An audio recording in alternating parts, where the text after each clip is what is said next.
श्री शिवाय नमस्तुभ्यम। ओम नमः शिवाय। दोस्तों, कैसे हैं आप, ये बताने के लिए कमेंट्स बॉक्स में हर हर महादेव हमेशा की तरह जरूर लिख दीजिएगा।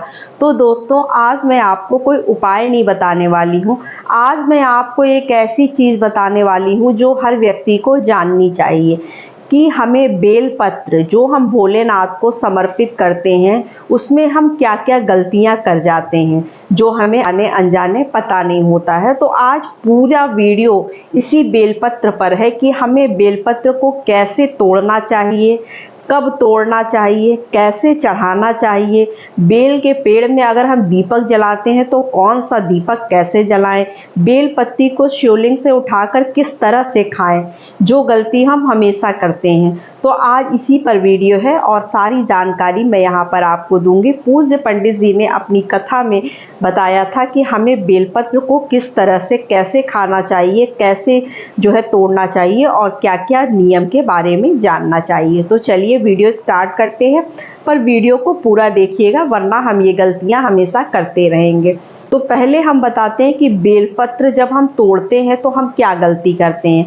बेलपत्र तोड़ते समय आप पत्ती की जगह क्या करते हैं, पूरी डाली एक तोड़ लेते हैं। एक डाली में आपको 15 से 20 पत्तियां मिल जाती हैं, इसलिए आप डाली तोड़ते हैं। तो कभी भी हमें बेल की डाली नहीं तोड़नी चाहिए, बेलपत्र तोड़ना चाहिए। बेलपत्र जो है उसकी पत्तियां सिर्फ आप तोड़िए, डालियां नहीं तोड़नी चाहिए, क्योंकि पंडित जी बताते हैं कि अगर हम डालियां हमारे हाथ से टूट जाती हैं तो हमें बहुत ही पाप और दोष लगता है। कभी भी इसलिए हमें बेलपत्र की डालियां नहीं तोड़नी चाहिए, बेल पत्ती तोड़नी चाहिए। तो हम इस बात का विशेष ध्यान रखें कि हमारे हाथ से बेल के पेड़ का डाली ना टूटे, बेल पत्ती ही टूटे। तो आप बेलपत्ती आपको जितनी भी चाहिए आप बेलपत्ती तोड़ सकते हैं, पर डालियों को तोड़कर उसमें से पत्तियां ना निकालें।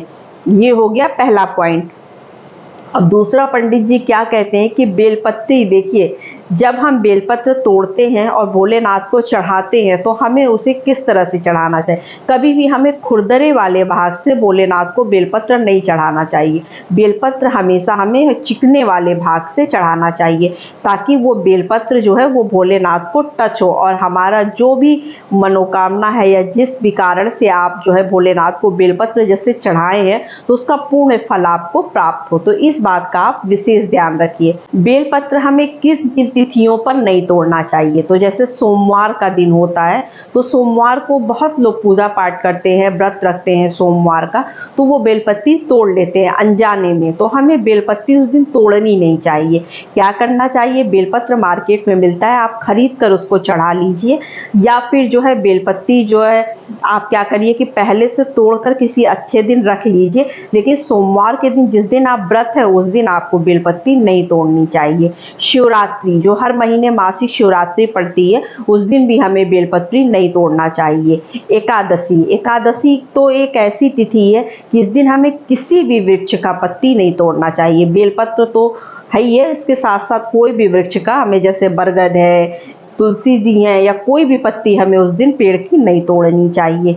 और क्या है, और हमें जो है प्रदोष, प्रदोष के दिन जो है जिस दिन जोड़े से वो होता है उस दिन भी हमें जो है नहीं तोड़ना चाहिए बेलपत्ती। तो हम मार्केट से खरीद कर भोलेनाथ को चढ़ा सकते हैं या शिवलिंग पर चढ़ा हुआ चढ़ा लीजिए, लेकिन जो है आप बेलपत्ती को तोड़िएगा मत। आप पहले से तोड़ कर जो है, अब आप ये सोच रहे होंगे कि तोड़ें कब, तो आप कोई भी दिन अच्छा जैसे देखकर, जिस दिन सोमवार, प्रदोष, एकादशी, शिवरात्रि ये सब ना हो, और जो है मंगलवार को नहीं तोड़ना चाहिए, रविवार को नहीं तोड़ना चाहिए, तो बुध बृहस्पति में आप तोड़कर जो है लपेट कर हल्का सा पानी का छींटा देकर फ्रिज के अंदर रख लीजिए और उसके बाद उसमें से एक एक पत्ती निकालकर आप भोलेनाथ को चढ़ाते रहिए। धुलकर, खराब नहीं होती है, अगर आप फ्रिज के अंदर रख लेते हैं तो उसको धुल लीजिए और धुलकर फिर आप भोलेनाथ को चढ़ा दीजिए। तो इस तरह से आप बेलपत्री रख सकते हैं।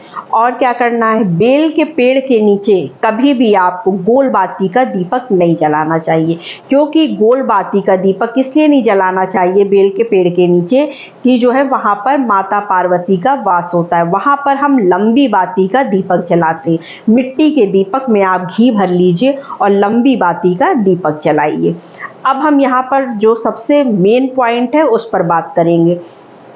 कि जो है हमें बेल पत्ती को जो है कैसे खाना चाहिए, जो गलती अधिकतर लोग करते हैं। जैसे मान लीजिए कोई उपाय कर रहे हैं, कुछ कर रहे हैं तो बेल पत्ती वो खाते हैं, तो हमें उसे कैसे खाना चाहिए। बेल पत्री में जो है वो 3 पत्तियां होती हैं। तो सबसे पहले जो है हम दाई पत्ती को खाएंगे। दाएं तरफ, जो दाएं हाथ की तरफ आपकी पत्ती होगी, पहले उसे आपको चबा चबा के खाना है। उसके बाद फिर हम बाएं हाथ की तरफ की पत्ती को खाएंगे चबा चबा के। उसके बाद लास्ट में जो हम बीज की पत्ती होती है उसको चबा के खाएंगे। उल्टा नहीं करना है, जैसे बहुत लोग करते हैं, पहले सीधा पत्ती ऊपर का निकाला और खा लिया, फिर दाएं बाएं का खाया। ये गलत तरीका है। पहले हमें दाहिने तरफ का खाना है, फिर बाएं तरफ का खाना है, और फिर बीज की पत्ती खानी है। तो ये तरीका होता है खाने का। तो बेल की पत्ती जब हम खाते हैं तो उसमें झाग बनता है। तो इसका सही तरीका क्या होता है कि बेल की पत्ती को आप सुखा लीजिए। सुखाकर आप इसका पाउडर बना लीजिए, हल्का सा सुखाकर पाउडर बना लीजिए। और जब भी आप कोई उपाय कर रहे हैं या आपको ऐसा लगता है, मतलब पंडित जी ने बहुत सारे उपाय भी बताए हैं कि बेल की पत्ती को खाने के, कि जो है इससे बहुत सी बीमारियां, बहुत सी चीज़ें सही होती हैं। तो आप क्या करिए, इसका पाउडर बनाकर रख लीजिए और 1 चम्मच खा लीजिए और पानी पी लीजिए। इससे क्या होगा, आपके मुंह में झाग भी नहीं बनेगा। और ये तरीका होता है बेल की पत्ती को खाने का। अब जब हम जो है शिवलिंग पर बेलपत्री चढ़ाते हैं तो उसमें क्या होना चाहिए कि जो डंडी होती है, जो हमारी बेलपत्र में 3 पत्तियां होती हैं, उसके नीचे जो डंडी होती है, वो डंडी जो है वो माता अशोक सुंदरी की तरफ होना चाहिए, और बेलपत्ती जो होती है वो भोलेनाथ की तरफ होना चाहिए। और जब हम माता अशोक सुंदरी को चढ़ाते हैं बेलपत्ती, तो क्या होना चाहिए, बेलपत्ती माता अशोक सुंदरी की तरफ होना चाहिए और डंडी बाहर की तरफ होना चाहिए। तो ये कुछ छोटी छोटी जानकारियां थी जो मैंने आपको बेलपत्ती से संबंधित बताई है, जो हम गलतियां करते हैं और उसका जो है हमें कहीं ना कहीं परिणाम भोगना पड़ता है। तो बस यही छोटी सी वीडियो थी, छोटी सी जानकारी थी। वीडियो अच्छी लगे तो चैनल को लाइक सब्सक्राइब जरूर करिए, और हमारी आवाज़ पहली बार सुन रहे हैं तो चैनल को सब्सक्राइब करना बिल्कुल ना भूलिए। तो नमस्ते फ्रेंड्स, हर हर महादेव, ओम नमः शिवाय।